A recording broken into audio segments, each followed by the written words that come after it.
Sean todos bienvenidos a un nuevo programa de Develando las Escrituras, como cada semana para poder aprender más y más de la palabra de Dios. Y espero que tú ya tengas tu Biblia allí para poder analizar junto con nosotros todo lo que vamos a ir analizando en el programa de hoy. Medios que tú tienes para comunicarte con nosotros lo puedes hacer a través del WhatsApp, de Telegram, al más 1-801-499-1334. Va a ir apareciendo en pantalla, pero ¿quieres más información? Vete a la página de la radio, sí, porque también estamos saliendo en la radio, en Radio Messer, y la página es www.radiomesser.com. Así es, Daniel. Es importante toda esta información, pero también es importante que ustedes le den like o me gusta, share o compartir. Para darle like, muy simple. Allí donde está el dedito hacia arriba, tocan ahí y ya le están dando like o me gusta. Y para compartir, van a la flecha que está curvadita y ya le tocan ahí e inmediatamente van a compartir. Compartan con sus amistades, con sus grupos, etc. También en Facebook, en YouTube, suscríbanse. Hay una campanita que dice suscribir y automáticamente cuando nosotros ponemos un video al aire, inmediatamente YouTube les va a estar avisando. Entonces no se van a perder de absolutamente nada. Estamos estudiando, Daniel, ni más ni menos que el libro de Apocalipsis. Un libro espectacular, y estamos en los capítulos donde se está hablando de lo que vendrá. A partir del capítulo 2, entonces, dejamos de estar en la historia, empezamos a ver el presente y estamos viendo el futuro también. Qué maravilloso Dios que nos revela lo que vendrá, entonces no tenemos necesidad de andar a ciegas, a tientas por ningún lado. Así es. Como dijo muy bien Daniel, esperamos que ya tengas la Biblia ahí contigo para que la leas junto con nosotros, a fin de que tú mismo veas, compruebes por ti mismo lo que estamos leyendo. Así es. Estamos ni más ni menos que en el capítulo 14 del libro de Apocalipsis. Capítulo 14 del libro de Apocalipsis. Pero antes de hacer un breve resumen, un breve raconto de lo que vimos en los programas pasados, vamos entonces a orar y después seguimos hablando de este tema. Así es. Bendito Padre, agradecido estamos con usted por estar acompañándonos ahora aquí en este programa y permita que al abrir su palabra podamos aprender de ella y que sea usted quien nos hable a través de ella. Sí, señor. Nuevamente, Padre, gracias por sus bendiciones y denos sabiduría y entendimiento. En su nombre, amén. Amén. Dicho sea de paso, hablando de programas pasados, los puedes ver todas las veces que quieran. Ellos siguen en las redes, los puedes bajar, etc. Los puedes compartir. Esto también es muy, pero muy importante. Los puedes compartir. No necesitas pedir permiso, es totalmente gratis y compártelo todas las veces que quieras para que muchas más personas puedan aprender las verdades que están en el libro de Apocalipsis, que son para todos nosotros en estos tiempos que estamos viviendo. Apocalipsis, capítulo 14, decíamos, es donde estamos en este momento. Antes habíamos estado viendo un grupo selecto que eran los que tenían ciertas características, como ya vimos. Y por otro lado, a partir del versículo 6, decía que en medio del cielo estaba volando otro ángel que tenía el evangelio eterno para predicarlo a los moradores de la tierra, a toda tribu, nación, lengua y pueblo. Versículo 7 dice: diciendo a gran voz, temed a Dios y dadle gloria, porque la hora de su juicio ha llegado, y adorad a aquel que hizo el cielo y la tierra, el mar y las fuentes de las aguas. Y nosotros vamos a seguir viendo esto. ¿Por qué? Porque en este momento estamos hablando nada más ni nada menos que un día muy especial. Ese juicio está haciendo referencia a un día muy especial, que es ni más ni menos que el día de la expiación, como habíamos visto. Así es, Alba. Y para eso el programa pasado habíamos quedado ahí en el estudio del día de la expiación, ¿verdad? Y teníamos que ver la información que aparece en la Biblia respecto de ese día, que está tanto en el libro de Levíticos como en el libro de Isaías y obviamente también en el libro de Apocalipsis. Así es. Entonces, en buena hora que veamos el día de la expiación, todo lo que significa, la importancia que tiene y que empecemos a analizar todas esas cosas. Así que, adelante. Ok, pero para todo esto, te invito a que busquemos en la palabra de Dios y nos vamos a ir al libro de Levíticos y también el libro de Isaías. Exacto. ¿Están listos? Vamos a comenzar. El día de la expiación o Yom Kippur era el rito más solemne de todo el Antiguo Testamento. Era un día súper especial que incluso se lo llega a llamar como el sábado de los sábados o como Vamos a leer ahora lo que dice Levíticos capítulo 16 y en el versículo 31. Vamos allí, Alba, por favor. Uno de los primeros libros de la Biblia, allí tenemos Génesis, Éxodo, Levítico, allí capítulo 16, versículo 31.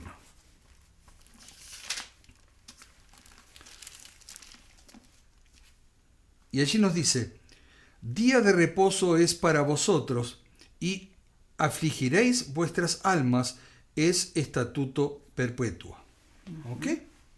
Pero también dice allí el día de completo reposo. Exacto. Pero leamos lo que allí dice. Si bien el sábado, día de reposo del Señor, es muy especial, el día de la expiación lo era aún más. Como sabemos bien que cuando una persona del pueblo de Dios pecaba contra Dios, contra él, se presentaba en el santuario llevando un animal que, como sabemos, tenía ciertas características que revelaban perfección y pureza. Sí, animales que no podían tener mancha, no les podía faltar un ojito, no podían Nada. estar cojos, o sea, un montón de características que Dios había establecido. Así es, así es. Y este animal que representaba a Cristo y su sacrificio en la cruz era sacrificado por parte del pecador, y el sacerdote, ¿qué hacía? Juntaba la sangre del mismo en un caso y luego se la llevaba al lugar santo para ser rociada sobre la cortina que separaba el lugar santo del lugar santísimo. Cuando terminaba todo el ceremonial, y entendamos que una parte importante era el sacrificio, pero este debía ir acompañado por la confesión de pecados al poner el pecador su mano sobre la cabeza del animal antes de matarlo. Como decíamos, una vez que terminaba el sacerdote de hacer todo el ceremonial, el pecador volvía como una persona perdonada. Así es. ¿Vamos entendiendo? Esperemos que sí. Pero su pecado había sido transferido simbólicamente a la sangre que roció en la cortina, por lo tanto, aún quedaba el registro de dicho pecado, que estaba presente simbólicamente dentro del santuario. Correcto. ¿No es correcto? Correcto. Es como que le había sacado el pecado del al poner la confesión, ¿verdad? Había sido trasladado al animal, al obtener la sangre, se trasladaba en la sangre y se estampaba en esa cortina, y ahí quedaba el pecado suspendido. Así es. El pecador se iba perdonado, pero el pecado estaba ahí presente Estaba todavía. ahí presente todavía. Así es. Y este ceremonial se hacía con cada persona que pecaba y que, arrepentida por el hecho cometido, llevaba un animal para ser sacrificado. Y obviamente este acontecimiento se daba los 364 días del año, excepto por aquel día en que se celebraba el día de la expiación. Era este día un día del todo especial. Y como ya dijimos, todo el campamento, escuchen bien, que es algo maravilloso de poder ver y estudiar en su palabra lo que sucedía, ¿no? Todo el campamento debía purificarse para ese día. Todo pecado debía haber sido confesado, perdonado y trasladado al interior del santuario. Sí, señor. Nadie que tuviera un pecado por confesar podía participar de este día. Como así, nadie que hubiera pasado por la primera etapa del ceremonial y que ahora decidiera no tomar en cuenta o en serio el día de la expiación, sería considerado como parte del pueblo de Dios. Pero vamos a ver qué nos dice ahora el libro de Levítico, como estábamos allí, capítulo 16, versículos 16 y 30.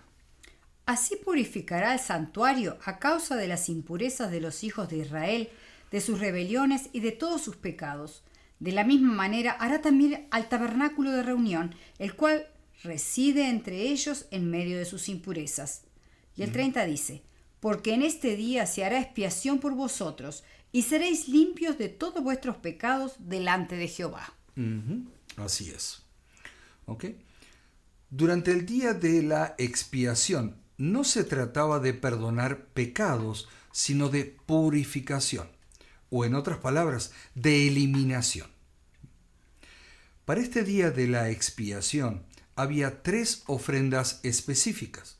Una era presentada por el sumo sacerdote y lo hacía por sí mismo. Vamos a ver qué nos dice allí también Alba en Levíticos capítulo 16 y en el versículo 11. Y hará traer a Aarón el becerro que era para expiación suya, y hará la reconciliación por sí y por su casa, y degollará en expiación el becerro que es suyo. Entendamos que Aarón aquí era que justamente el sumo sacerdote. El sumo sacerdote en ese momento. Recordemos que el sumo sacerdote sería el único que entraría en la presencia misma de Dios, la cual se encontraba o se manifestaba en el tercer compartimiento del santuario o lugar santísimo. La presencia de Dios se manifestaba sobre el arca del pacto en medio de los 2 querubines. Por ende, nada impuro podía ni puede estar delante de la presencia de Dios, y por ello el sumo sacerdote debía purificarse primero, y lo hacía mediante la ofrenda de un animal para el sacrificio. Si el sumo sacerdote llegaba a omitir este paso, o si no estaba limpio ante los ojos de Jehová, y no solo hablamos de la limpieza física, sino también de la espiritual, el sumo sacerdote moría. O sea, qué momento tan especial. Sí, señor. Y es, creo que de la misma forma que nosotros tendríamos que estar ante Dios, de limpiarnos antes de estar ante Dios, porque realmente es un Dios que merece toda la gloria y toda la honra. Pero veamos también, seguimos allí en el libro de Levíticos, el capítulo 16 y los versículos 12 y 13. Después tomará un incensario lleno de brasas del fuego del altar de delante de Jehová, y sus puños llenos de perfume aromático molido, y los llevará detrás del velo, y pondrá el perfume sobre el fuego delante de Jehová, y la nube del perfume cubrirá el propiciatorio que está sobre el testimonio, para que no muera. Ok. Esa es la razón, como dice allí, por la que en este día dicho sumo sacerdote entraba con una cuerda larga que lo ataba por la cintura. Pues en caso de que muriera, y dado que nadie podría entrar en ese lugar para sacarlo sin hallar la muerte, debían cincharlo, jalarlo. Exacto. ¿Ok? Y otro detalle que se encontraba en la vestidura del sumo sacerdote eran campanas, que éstas estaban en el borde inferior de sus vestiduras, mientras el sacerdote estaba oficiando en ese lugar y se movía en el lugar santísimo, el pueblo prestaba atención y oído al sonido de dichas campanitas, pues indicaban que aún se encontraba con vida. Ahora, ¿vos te imaginás el silencio sepulcral que tendría que haber en el campamento? En el campamento, todo alrededor, no solamente claro, los que estaban ahí porque, pegados a la tienda. Exacto, recordemos que estaba el santuario y las tribus de Israel tenían su campamento alrededor del santuario. El santuario era en el centro. ¿Por qué? Porque Jehová siempre dijo que quería habitar en medio de su pueblo. Entonces, la presencia de Jehová se va a manifestar en el lugar santísimo del santuario, pero mientras el sumo sacerdote está oficiando, todo el pueblo está en oración, en expectación, en silencio, escuchando. Qué tremendo, qué tremendo, qué reverencia. Pero bien, sigamos con las ofrendas. ¿Ok? Vimos una. Vimos una, ¿ok? Las ofrendas que son presentadas en ese día. Dijimos que eran un total de 3. Correcto. ¿Ok? Las otras 2 las constituían los machos cabríos. Pero para eso vamos a verlo en su palabra, no lo que digamos nosotros, sino allí en Levíticos. Seguimos allí en ese mismo libro, pero en el versículo 8, Alba. ¿Qué nos dice allí? Y echará suertes a Aarón sobre los 2 machos cabríos, una suerte por Jehová y otra suerte por Azazel. Ok. Uno era para el Señor y el otro para Azazel. Es claro allí, ¿verdad? Tal vez alguien se esté preguntando quién era Azazel. Con este nombre se identificaba al originador del mal y todo lo relacionado con él. En pocas palabras, Satanás. Correcto. Lucifer, ¿okay? Sí, Lo sí, mismo. sí. Azazel. Ahora, veamos qué se hacía con cada uno de estos animales. Pero para ello vamos a leer allí en el mismo libro, Levíticos capítulo 16, versículos 9 y 15. Y dice, y hará traer a Aarón el macho cabrío sobre el cual cayere la suerte por Jehová, y lo ofrecerá en expiación. Y el 15 dice, después degollará el macho cabrío en expiación por el pecado del pueblo, y llevará la sangre detrás del velo adentro, y hará de la sangre como hizo con la sangre del becerro, y la esparcirá sobre el propiciatorio y delante del propiciatorio. Ok. Como ven, al matar este chivo, no hay nadie que ponga su mano sobre él y haga confesión por pecados. Exacto. El asunto es que los pecados ya fueron confesados y perdonados. ¿Okay? Ahora, se trata de la eliminación o purificación, como dijimos anteriormente. Y reiteramos la idea. A lo largo del año, las personas que pecaron se arrepintieron, confesaron y sacrificaron por sus pecados, pero los mismos no fueron automáticamente borrados, sino que fueron encomendados a Dios. ¿Para qué? Para que Él se encargara de los mismos. Esto estaba simbolizado por esa aspersión de la sangre de la víctima sobre la cortina divisoria entre el lugar santo y el lugar santísimo del santuario. Ahora, había llegado el momento para que actuara Dios. No ya ofreciendo el perdón, sino la eliminación de dichos pecados de los registros. Es como si el sacerdote a lo largo del año hubiera ido describiendo los pecados de cada persona sobre la cortina. La tinta usada era la sangre del animal sacrificado. ¿Va quedando claro? Esperemos que sí. Ahora, Dios, quien es el único que tiene el poder de eliminarlos, procederá a borrar y dejar limpia la cortina o libro de registro dentro del santuario. Qué hermoso. Qué hermoso, ¿verdad? Pero volvamos otra vez a Levíticos y leamos lo que dice el capítulo 16, versículos 32 al 34. Alba, por favor. Hará la expiación el sacerdote que fuere ungido y consagrado para ser sacerdote en lugar de su padre, y se vestirá las vestiduras de lino, las vestiduras sagradas, y hará la expiación por el santuario santo y el tabernáculo de reunión. También hará expiación por el altar, por los sacerdotes y por todo el pueblo de la congregación. Y esto tendréis como estatuto perpetuo para hacer expiación una vez al año por todos los pecados de Israel. Y Moisés lo hizo como Jehová le mandó. ¿Ok? Bueno, aquí vemos que el sumo sacerdote está obrando como mediador entre el pueblo y Dios. Recordemos que Él es el único que puede entrar en dicho lugar. ¿Y a quién nos recuerda?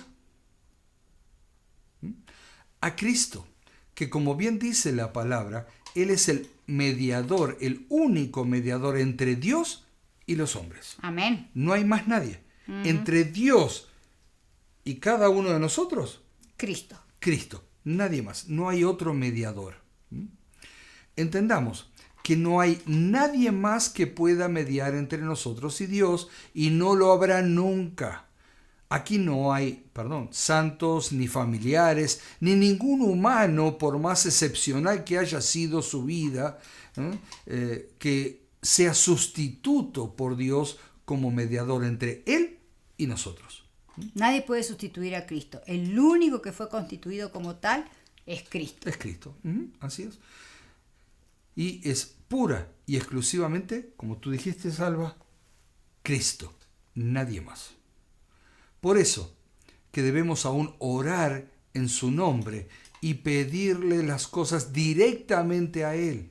Es más, el mismo Señor Jesucristo dijo que si queremos ir al Padre, hemos de hacerlo a través suyo. Vamos a lo que dice, que su palabra lo diga. Vamos al libro de Juan. Juan capítulo 14 y en el versículo 6. Allí, el libro de San Juan, Mateo, Marcos, Lucas, Juan, capítulo 14, versículo 6. Que allí nos dice, Jesús le dijo, yo soy el camino y la verdad y la vida. Nadie viene al Padre sino por mí. O sea, el único camino es Cristo. Así es. ¿Quieren llegar al Padre? Es más, el mismo Tomás en el versículo antes dice, Señor, no sabemos a dónde vas, ¿cómo podemos saber el camino? Y le dijo, yo soy el camino. ¿Tú quieres llegar al Padre? Yo soy el camino. Así es. Yo soy el camino, no hay más nadie. Así es, por eso Cristo es el único camino para poder ir al Padre. No te dejes engañar, no hay otro reconocido por el cielo. ¿Vamos quedando en claro? Esperemos que sí. Pero sigamos. Decíamos que este sumo sacerdote en este ceremonial simbolizaba a Jesús y va a purificar o limpiar el lugar santo y santísimo al ofrecer la sangre del macho cabrío que era para el Señor. Pero volvamos al libro de Levíticos. Levíticos capítulo 16, versículos 15 y 16. Después degollará al macho cabrío en expiación por el pecado del pueblo, y llevará la sangre detrás del velo adentro, y hará de la sangre como hizo con la sangre del becerro, y la esparcirá sobre el propiciatorio y delante del propiciatorio. Así purificará el santuario a causa de las impurezas de los hijos de Israel, de sus rebeliones y de todos sus pecados. De la misma manera hará también al tabernáculo de reunión, el cual reside entre ellos en medio de sus impurezas. Entonces, ¿cuál era el siguiente paso? Vamos a ver qué nos dice Levíticos capítulo 16, versículos 10 al 22. Mas el macho cabrío sobre el cual cayere la suerte por Azazel, lo presentará vivo delante de Jehová para hacer la reconciliación sobre él, para enviarlo a Azazel al desierto. Y hará traer a Aarón el becerro que era para la expiación suya, y hará la reconciliación por sí y por su casa, y degollará en expiación el becerro que es suyo. Después tomará un incensario lleno de brasas de fuego del altar de delante de Jehová, y sus puños llenos de perfume aromático molido, y lo llevará detrás del velo. Y pondrá el perfume sobre el fuego delante de Jehová, y la nube del perfume cubrirá el propiciatorio que está sobre el testimonio para que no muera. Tomará luego de la sangre del becerro y la rociará con su dedo hacia el propiciatorio al lado oriental. Hacia el propiciatorio esparcirá con su dedo 7 veces de aquella sangre. Después degollará al macho cabrío en expiación por el pecado del pueblo, y llevará la sangre detrás del velo adentro, y hará de la sangre como hizo con la sangre del becerro, y la esparcirá sobre el propiciatorio y delante del propiciatorio. Así purificará el santuario a causa de las impurezas de los hijos de Israel, de sus rebeliones y de todos sus pecados. De la misma manera hará también al tabernáculo de reunión, el cual reside entre ellos en medio de sus impurezas. Ningún hombre estará en el tabernáculo de reunión cuando él entre a hacer la expiación en el santuario, hasta que él salga, y haya hecho la expiación por sí, por su casa y por toda la congregación de Israel. Y saldrá al altar que está delante de Jehová, y lo expiará, y tomará de la sangre del becerro y de la sangre del macho cabrío, y la pondrá sobre los cuernos del altar alrededor. Y esparcirá sobre él de la sangre con su dedo 7 veces, y lo limpiará, y lo santificará de las inmundicias de los hijos de Israel. Cuando hubiera acabado de expiar el santuario, el tabernáculo de reunión y el altar, hará traer el macho cabrío vivo, y pondrá Aarón sus 2 manos sobre la cabeza del macho cabrío vivo, y confesará sobre él todas las iniquidades de los hijos de Israel, todas sus rebeliones, todos sus pecados, poniéndolos así sobre la cabeza del macho cabrío, y lo enviará al desierto por mano de un hombre destinado para esto. Y aquel macho cabrío llevará sobre sí todas las iniquidades de ellos a tierra inhabitada, y dejará ir al macho cabrío por el desierto. Okay. Una cosa que me llama poderosamente la atención, y es que cómo rocía 7 veces la sangre, pero la rocía hacia el propiciatorio, no la rocía sobre la cortina que separa el lugar santo del Santísimo. El 7, número 7 es un número muy característico en la Biblia que significa completo, perfecto. Y evidentemente esto está indicando que esta eliminación de pecados por la sangre, que representa después la sangre de Cristo derramada en la cruz, va a ser una limpieza completa, total. Cuando Dios te perdona y te borra el pecado, lo borró para siempre, no existe más en el registro. Así es. En este caso en el registro del santuario. Pero también lo vamos a ver después en el otro santuario. Como hemos visto hasta ahora simbólicamente, todos los pecados de toda la gente habían sido transferidos al macho cabrío que representaba a Satanás, y este era llevado al desierto, como Alba leyó recién, para que muriera allí. Y con esto se simbolizaba que el campamento había quedado limpio. Ya había sido perdonado, y ahora había sido limpiado. O sea, esta purificación va más allá del perdón. Ahora, ante los ojos de Dios, estaban como si nunca hubieran pecado. ¿Qué te parece si, antes de seguir, mejor yo lo seguimos el próximo programa porque el tiempo ha avanzado, sí, pero es bueno parar acá porque se ha leído, se ha hablado, se ha mostrado mucha cosa de este día. Mucha información del día de la expiación. Exacto, que sería bueno que se pudiera reconsiderar y ver cómo se aplica a mi vida. Hagan ustedes el ejercicio de ver cómo aplico esto a mi vida, con la muerte de Cristo. En el Calvario, la muerte de ese macho por Jehová, y después lo que significa ese macho cabrío yendo al desierto. ¿Lo dejamos de tarea? Así es, una tarea para poder tener en cuenta, y si tienes preguntas, tienes dudas, por favor comunícate con nosotros y con mucho gusto estaremos dispuestos a poder contestar todas las inquietudes que tú tengas. ¿Y oramos para terminar? Amante Padre, agradecido estamos con usted por habernos permitido escudriñar más de su palabra, y permita, Padre, que podamos todo esto analizarlo, entenderlo, y que podamos aprender de todo lo que usted nos ha enseñado hoy. Señor, gracias nuevamente por sus bendiciones, y una bendición muy especial, Padre, para todos aquellos que están escuchando o viendo el programa en este momento. Amén. Padre, nuevamente gracias por todo. En su nombre. Amén, amén, amén. Solo una reflexión para terminar. Cuando Dios te perdona totalmente. Y cuando Dios borra tu pecado, lo borra completamente. Así es, así es. Nuevamente, gracias por habernos acompañado, y te esperamos la próxima semana en un nuevo programa de Develando las Escrituras. Bendiciones para todos.